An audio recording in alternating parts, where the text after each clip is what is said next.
What is life after mahal? Life is, alam mo yung pagdating sa mga ganyan, na mga napakasailan na tanong, mahirap sagutin kasi hindi lahat ng tao open sila, open-minded ba? Hindi lahat maiintindihan ka. Sa mga bagay na yan, medyo tayo, tahimik tayo sa mga ganyan. Pero deep inside sa akin na lang din yon.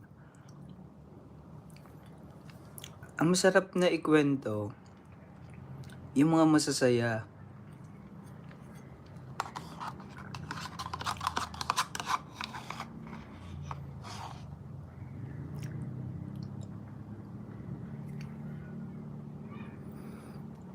Nako, sa isang araw, kagaganyan yung sa akin,